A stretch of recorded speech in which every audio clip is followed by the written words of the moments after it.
Great, thank you, Denise and Dimitri, for the opportunity to present. Hello, everyone. I'm going to take you on a quick 10-minute tour of the SAGES fundamentals programs. Hopefully, many of you are familiar with these. The spin I will put on this is the opportunities you have to incorporate these programs into a simulation center, either a new center or a center looking to expand the offerings, because as you'll see, there are opportunities in all of these programs on both the assessment side and the training side, and particularly the training side is probably a little underutilized in lots of sim centers nationally and internationally. These are my disclosures, nothing pertaining to this talk. So at the end, hopefully you'll be able to do all these things, particularly identify the targeted learners, because each of the fundamentals programs has a different scope of the potential learners you can draw into your center, particularly on the training side. So we'll start with FLS, the most mature of the programs. Very important to separate the FLS exam, like I said earlier, which has a web-based multiple choice exam and a performance exam, from the FLS program, which includes online modules for training as well as a manual skills curriculum. One of the unique components of FLS is that this is an example of the didactics, typically online, organized, etc. The manual skills piece is a program where you can actually train on the platform that you're assessed on. So those 5 tasks that are the current foundation for the performance exam that are pretty familiar to folks at this point. Back about over, 11 years ago now, we developed this proficiency-based curriculum with times and errors for each task. And if you incorporate this into your center, you will consistently produce high performance rates on FLS.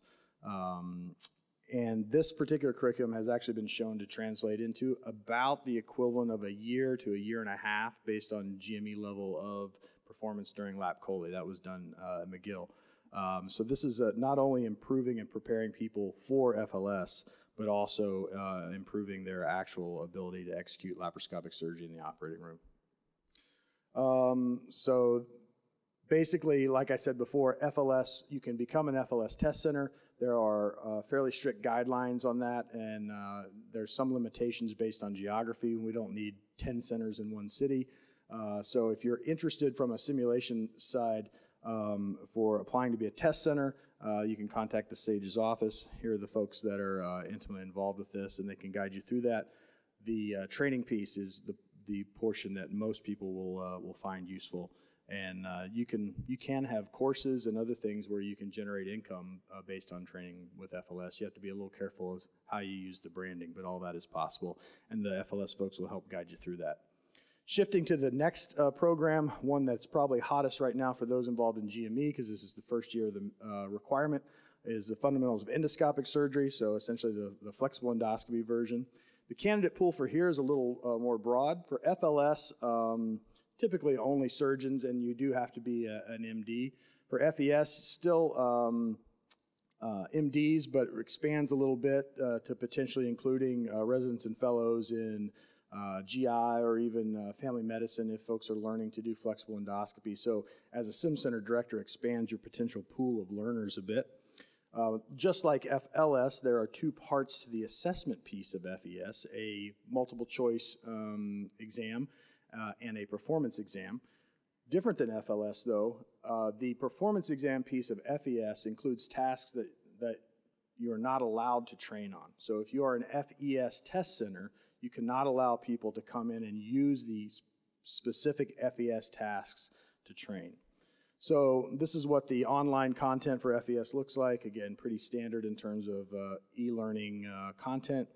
The skills exam is on the Symbionics GI Mentor, so if you want to become an FES test center, you would need to have a GI Mentor and purchase the FES-specific modules.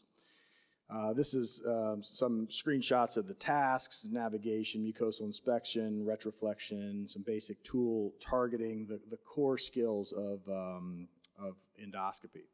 From the training side, there's been a couple of published proficiency-based or mastery learning trials that have shown to have good outcomes. And Denise is a senior author on this one using the virtual reality-based platform.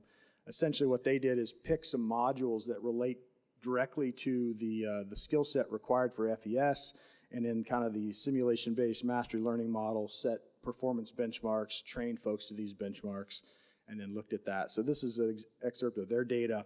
In this, without getting into all the details of the presentation, the historical group there is more like a pre-training group.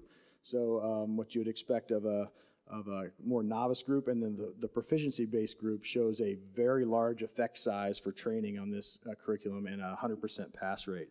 So this is fantastic. And I'll benchmark this to clinical performance here in just a bit.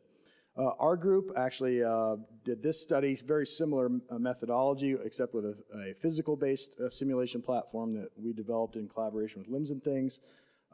Similarly set performance goals on each of these 5 tasks that relate pretty directly to those in FES, and had similar results to what Denise's group saw. We had a little bit more inexperienced group to start, so the blue on the left is the pre-training, and then the red on the right is post-training assessment with a 100% pass rate.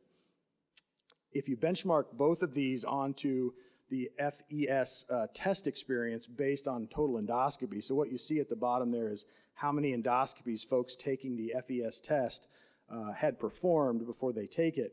If you plot the kind of pre and post performance of these 2 published curricula, the blue bar is generally what people were coming into it in. This is mostly residents. Very few residents have more than 150 endoscopies, so they were performing just as expected.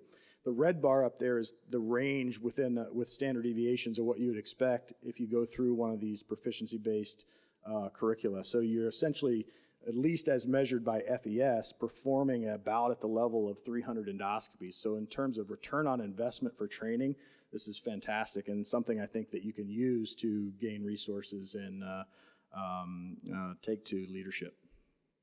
There's also a study that was presented last year at SAGES, but at least as far as I know, not in print yet, using some of the simulation platforms that were developed for the STEP program, and also showed a nice improvement in pass rate from 60% to the mid-90s using a similar methodology. But yeah, I don't think this has been published quite yet.